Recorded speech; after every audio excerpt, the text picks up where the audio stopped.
Lo dijo él. A primera hora. Hola a todas y todos, bienvenidos a Tostando Granizo. Les saluda Jimena Ron. Y les saluda Anabel Guerrero. Y María Dolores Miño, buenos días con todos. Conversamos hoy de los temas recientes, hay mucho que charlar. Yo creo que uno dice que nunca se aburre en el Ecuador, pero yo creo que en este momento sí que tenemos temas en la mesa de debate.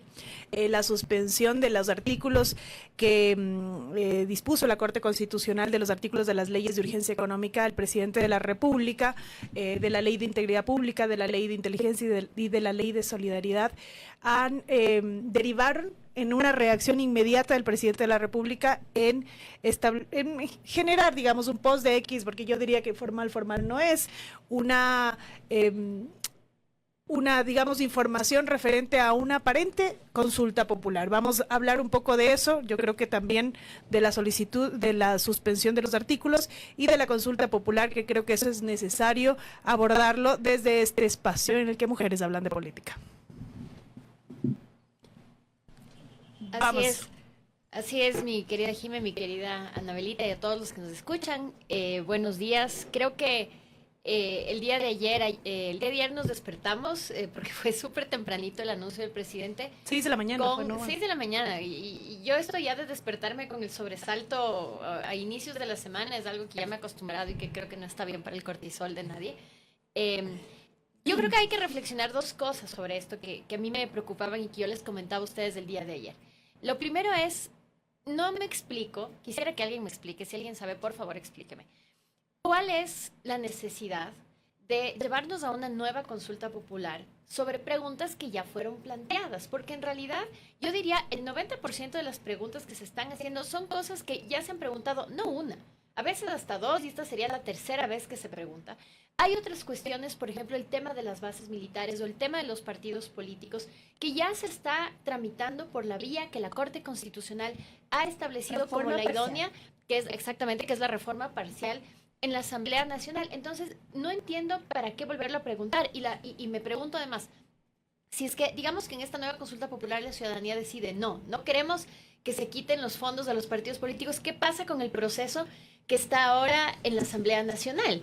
Lo mismo con el tema de las bases militares. Entonces, para mí es inevitable pensar que se ha capitalizado o se ha rentabilizado la consulta popular como un mecanismo permanente de mantenernos en elecciones. Y este no es el momento, por dos razones. La primera es porque yo creo que hemos pasado por varias consultas populares desde el presidente Lasso hasta la fecha, donde, insisto, varias de estas cuestiones ya se les ha planteado a la ciudadanía. Por ejemplo, el tema del Consejo de Participación Ciudadana. ¿Para qué necesitan preguntarnos eso? Sí, yo creo que toda la ciudadanía quiere que por lo menos se limiten algunas funciones del Consejo de Participación Ciudadana, pero además la Corte Constitucional ya dijo, la vía no es esta, la vía es la de reforma. Entonces, vayan a hacer una reforma. Y la otra cosa que a mí me preocupa es, supuestamente Ecuador está atravesando un proceso de austeridad importante. Tan importante es la crisis económica que aparentemente atraviesan las arcas fiscales, que, acordémonos, la semana anterior, porque aquí nos olvidamos muy rápido de las cosas, ¿no? La semana anterior se tomó la decisión de desvincular por lo menos a 5,000 funcionarios públicos. Y digo por lo menos porque yo he escuchado, no sé si, corríjanme si estoy equivocada, pero lo que yo he escuchado es que se apunta que sean 70,000 almas que van a estar sin trabajo, 70,000 almas que eventualmente serán familias que no contarán con los ingresos de sus cabezas de familia. Esto a nombre de la austeridad. Entonces, si estamos atravesando por una cuestión de este tipo, me parece que es un poco contradictorio que nos llamen a una consulta popular. Podrían llamarnos sobre otra cosa, pero sí me preocupa que sean sobre cuestiones que ya han sido abordadas, sobre las cuales la ciudadanía ya se ha pronunciado y sobre todo sobre cuestiones que en este momento ya están siendo tratados por las vías ordinarias. Ahora, la otra cosa que me preocupa sobre esto es que quién tendrá que prima facie pronunciarse sobre la vía y sobre la viabilidad de esta consulta nuevamente es el punching bag de los políticos de turno, que es la Corte El Constitucional. enemigo interno que está tratando de construir Novoa, Así es. ¿no? Y entonces cuando la Corte Constitucional diga lo que ya estamos diciendo ahora, mire, esto ya se está tramitando, mire, esta no es la vía, esta no es la forma de plantear, nuevamente se mantendrá el discurso de que la Corte Constitucional quiere obstruir al presidente en sus intenciones de combatir la delincuencia, se les llamará, como ya se ha hecho, de manera bastante desatinada, una Corte pro delincuentes, y se seguirá alimentando en el imaginario público esta animadversión hacia la Corte Constitucional que se hace, insisto, porque es el único órgano independiente, imparcial que tiene este país y al cual ningún político, ningún gobierno ha podido controlar, y por eso todos están de acuerdo en que a nadie le cae bien la Corte Constitucional. Sí, definitivamente, Lolo y Jime, yo tal vez retomando un poco cómo inició y cómo puso en contexto Jime el programa o el tema que abordamos hoy, precisamente se da en este contexto. Este anuncio del presidente de la consulta popular se da en este contexto en que la Corte creo que actúa con firmeza democrática. Yo debo decir, la Corte actúa con firmeza democrática, suspende artículos de estas leyes económicas urgentes que atentan contra derechos y contra garantías, y esto no le gusta al Ejecutivo, y a las 6 de la mañana, tal como ustedes señalan, lanza estas preguntas. Entre ellas lanza una pregunta que tiene que ver precisamente con poder enjuiciar políticamente a los jueces y juezas de la Corte Constitucional. Que esa es la cereza del pastel, yo diría, ¿no? Sí, Además, totalmente, de las preguntas. totalmente, y que me sumo a muchas voces que hablan de que esto podría significar eventualmente una especie de retaliación y un interés precisamente por controlar y por amedrentar de cierta forma a la Corte Constitucional, que tal como ustedes lo señalan, es quizás el último bastión de independencia que tiene el país frente a esta cooptación de poderes que ha llevado adelante Novoa en un proceso muy acelerado. Entonces, definitivamente, creo que hay que poner de manifiesto algo muy claro. Defender a la Corte Constitucional no es defender algo en abstracto, no es defender per se a los jueces y juezas que están ahí, es defender precisamente ese dique, ese espacio que le va a poner frenos a precisamente un ejecutivo que está desenfrenado, que realmente no cree en los límites que impone el marco constitucional y que piensa que puede hacer lo que le da la gana, que es lo que hicieron precisamente entre el Ejecutivo y la Asamblea, aprobando leyes sin debate democrático, sin calidad técnica, sin técnica legislativa y vulnerando derechos. Entonces creo que insistir quizás ante la ciudadanía en el hecho de que cuestionar estas leyes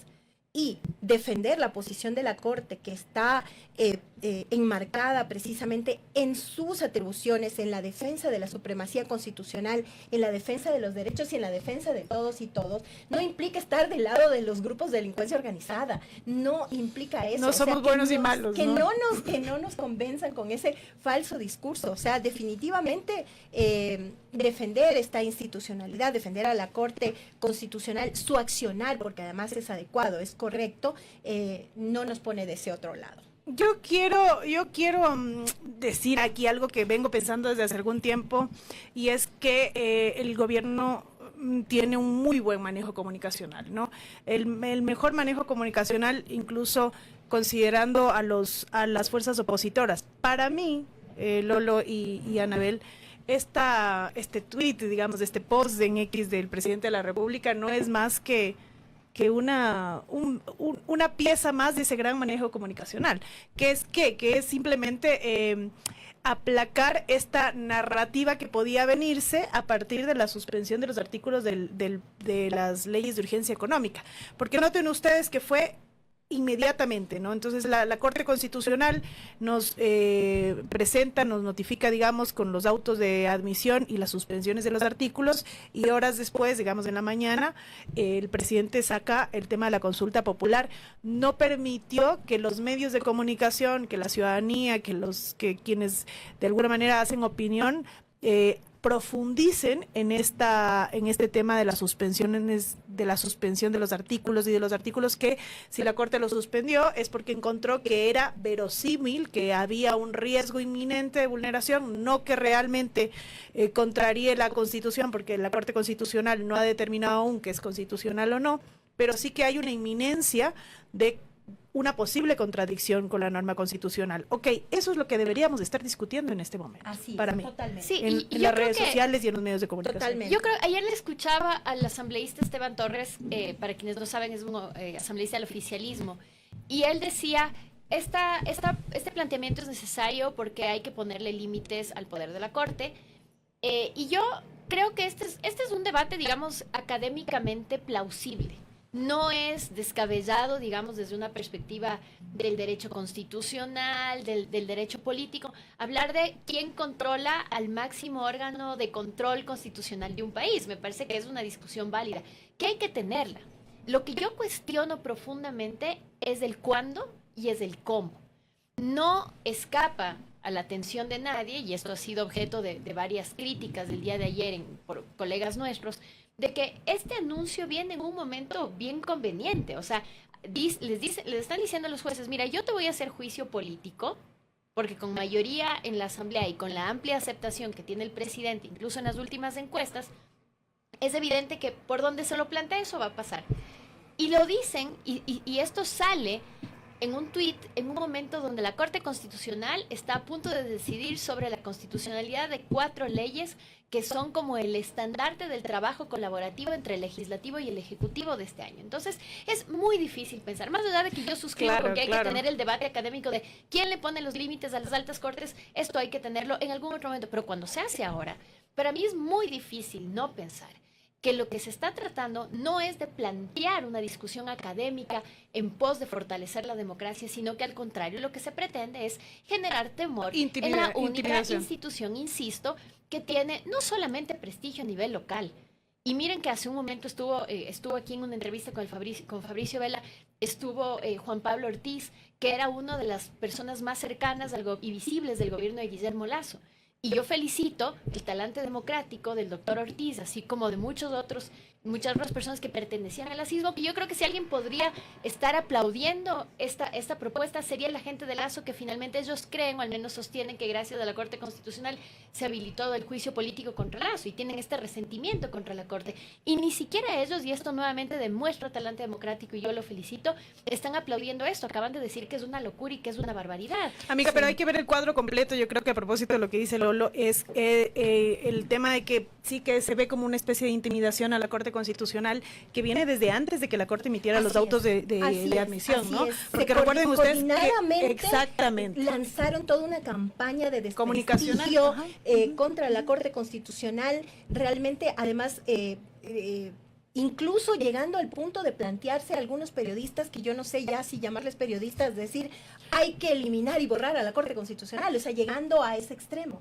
Y o mira cambiarla tú- por una sala de Así la es. Corte Nacional de Sí, Justicia. sí, le quiero poner un escritorio Por ahí. amor de Dios, pero, claro. pero miren esto, es tan burda la situación, tan grotesco y tan evidente que no se trata de un fortalecimiento democrático, sino de un ataque frontal a una institución que les parece incontrolable. Que después de que salen los autos de admisión, los 4 autos de admisión, tenemos una cadena nacional que yo sí esto también. llamo a la Qué bien llamo que a la traes el reflexión. tema. Yo quiero llamarles a todos los que nos escuchan a la reflexión, porque nosotros podremos o no podremos estar de acuerdo con ciertos fallos de la Corte Constitucional. Todas las aquí presentes hemos sido muy críticas de varios fallos. Totalmente. Las aquí presentes además somos litigantes, entonces a veces presentamos cosas a la Corte Constitucional, la Corte Constitucional a veces nos niega cosas, O nos se niega demora. cosas o se demora, nos niega cosas con argumentos con los que yo personalmente he dicho, y yo creo que está totalmente equivocado, pero la necesidad de que exista en una democracia una institucionalidad judicial sólida, incorruptible, incontrolable por parte de los otros poderes que está llamada a fiscalizar, es un signo de salubridad democrática que tenemos que conservar. Entonces, Total, cuando desde nosotros... aquí mismo hemos cuestionado, por ejemplo, la tibieza de la Corte frente precisamente a que Noboa no pidió licencia al tema de la vicepresidenta de la República. Y otros fallos, que pues, hay un largo etcétera de fallos con los que yo personalmente no suscribo, pero hay un tema que si uno habla con juristas de otros países, las que tenemos el privilegio de hacer doctorados o estudios de posgrado de otros países, lo primero que te dicen, tú eres ecuatoriana, ay, pero qué corte constitucional tan maravillosa tienen ustedes. Porque Y hay los fallos jueces, trascendentales claro, de la y eso Corte. quizás la ciudadanía no lo sabe y es importante que lo sepa. Entonces, cuando después de la emisión de 4 autos de admisibilidad, que es un trabajo de rutina de la Corte, o sea, la Corte no hizo nada por fuera de lo que hace siempre en absolutamente todas las demandas de inconstitucionalidad. Porque si es que la Corte eventualmente se va a pronunciar sobre si algo es inconstitucional o no, lo primero que tiene que hacer es admitir las demandas. no puede inadmitir in limine, eso no ocurre, salvo que se presentara una acción de inconstitucionalidad contra un acto administrativo con efectos particulares y eso evidentemente no procede por esa vía. Y lo más grotesco de todo esto es ver a funcionarios de gobierno respaldados y con un escenario de atrás, con un backdrop de militares y policías encapuchados. Que nuevamente es intimidar, ¿no? ¿Cuál es el una especie de mensaje ahí? intimidar. O sea, es que lo que pasa es que Jime y Anabel y queridos personas que nos escuchan, lo que no se dice, en esa rueda de prensa, lo que no se dijo creo que habló mucho más fuerte de lo que sí se dijo. Se hablaba de que la Corte había hecho solo un boletín, cuando la Corte en realidad emitió 4 autos, que había como que bajar un poquito más el scroll y darle clic a estos autos y leerlos a ver lo que dijo la Corte. Pero lo que me pareció grotesco es que se haya utilizado militares. ¿De qué le están diciendo a la Corte? A la Corte le están amenazando. Por Y luego, todos lados. La amenaza no solamente es del tema de los militares, ojo, la amenaza incluso viene de parte de esta pregunta en la que te dice te voy a poner juicio político y viene una amenaza a partir de la presión social, presión de medios de comunicación diciendo por si acaso Corte Constitucional, si tú no te alineas te vas a ir. Incluso tienes también una discusión que no se ha terminado de zanjar, que es el de la Asamblea Constituyente, ¿no? Es decir, en qué momento el presidente puede decir, porque recuerden ustedes que la Asamblea Constituyente se detuvo nada más la discusión. El ministro de la Gasca en su momento él dijo, vamos a esperar, pero nunca dijo vamos a cerrar. Entonces, esa espada, digamos, está todavía sobre el cuello de la Corte Constitucional y yo creo que aquí un poco lo que intentamos hacer es recordar que este es un espacio, que este es un país democrático, digamos, y que en un país democrático las instituciones deben de tener independencia y que las instituciones no tienen que someterse al poder y eso implica, digamos, aceptar sin análisis lo que señale el Ejecutivo. Había yo escuchado un poco en la entrevista anterior en algunas otras entrevistas respecto de que la Corte Constitucional lo que está haciendo es dejándolo al presidente sin herramientas para actuar frente a la delincuencia. A ver, aquí 2 cosas. Primero, lo que ya se ha dicho, la Corte Constitucional no ha declarado la inconstitucionalidad de estas normas aún. Y segundo, las herramientas primero existen y hay otras que si se van a solicitar o si se van, digamos, de alguna manera a aplicar, tienen que hacerse dentro del marco constitucional y legal. No podemos saltarnos de eso. Sí, yo quería no dejar de mencionar 2 puntos que me parecen a mí sumamente complejos. Primero, insistir en lo que ustedes señalan. O sea, esta consulta popular no ofrece cambios sustanciales porque es a través de enmienda. Al ir a consulta popular sería enmienda y no vía reforma parcial, que sería lo necesario en el caso de Consejo de Participación Ciudadana y Control Social para realmente hacer cambios que ameriten una mejora, unos cambios que nos conduzcan a sistemas más democráticos y que no concentren, digamos, el poder en esta instancia que nos ha demostrado que no tiene nada de ciudadana. Eso por un lado. Por otro lado, o sea, yo creo que este ejercicio que hubo en la consulta popular pasada, de mucha madurez de parte de la ciudadanía, de decir sí a ciertas preguntas, pero de decir no a otras, creo que deberíamos repetirlo. O sea, hacer un análisis crítico de las preguntas y votar de manera consciente. Por ejemplo, porque a mí me parece un despropósito el tema de preguntar nuevamente sobre la contratación por horas, mucho más ahora, como tú dices, Lolo, en que se lanzó a 5,000 personas, 5,000 familias a una situación precaria y ahora con la contratación por horas es realmente poner en manos digamos, de personas o de espacios que pueden aprovecharse de esta situación para realmente precarizar muchísimo más el trabajo. El tema de los casinos y además de vincular el tema de esos recursos de los casinos hacia desnutrición infantil me parece también un despropósito y un tema de manipulación profunda, de una manipulación absurda hacia la ciudadanía. Y yo quisiera también con esto un poco hacer como una reflexión también en cuanto a ponernos a discutir. Es correcto hablar de las 7 preguntas, insisto en hacer un análisis crítico de cada una de ellas, pero no olvidar que estamos viviendo también situaciones muy complejas. O sea, en medio de todo esto y de la imposición de narrativas del gobierno, hay condonación de deudas al grupo que está en el poder, hay la crisis del sistema de salud, una baja ejecución presupuestaria, una disminución del presupuesto para salud que implica que no haya comida para quienes están en los hospitales, que haya pacientes con enfermedades crónicas, huérfanas, enfermedades catastróficas que están muriendo porque no reciben su tratamiento, que no hay solución a los problemas de inseguridad, que incluso estamos normalizando las masacres y que hay una incapacidad para el manejo de áreas sensibles, como el tema energético. ¿Qué va a pasar en ese sentido? Entonces, o sea, también no dejar de ver estos otros escenarios en donde tal vez todo este tema de la consulta, tal como ustedes dijeron, implica sostener al gobierno en una popularidad y plantear ciertas cosas que pueden parecer interesantes, pero dejando de lado estos otros temas que implican incluso que no se está fiscalizando temas de corrupción. Yo creo que vamos a tener muchos programas para analizar la consulta popular, Sí, para informar, yo creo, ¿no? Sí, Creo que y es eso necesario. les iba a decir, si es que alguno de ustedes quiere que abordemos una pregunta en específico, si quieren que hablemos de un tema en específico, nos pueden escribir en nuestras cuentas de redes sociales, ustedes ya nos conocen, y pueden hacernos sus preguntas y sus consultas y sus sugerencias para temas de este programa, porque como dicen las chicas, hay mucha tela para cortar y esto será seguramente lo que estará en la agenda principal del debate político, de nuestras preocupaciones como abogados, así que esto recién empieza Y aquí este es estaremos. el capítulo 1 y aquí estaremos analizando. Les agradecemos muchísimo la sintonía. Se despide de ustedes, Jimena Ron. María Dolores Miño. Y Anabel Guerrero, gracias por la sintonía y gracias por la compañía. Primera plana. Todas las noticias, todas las voces.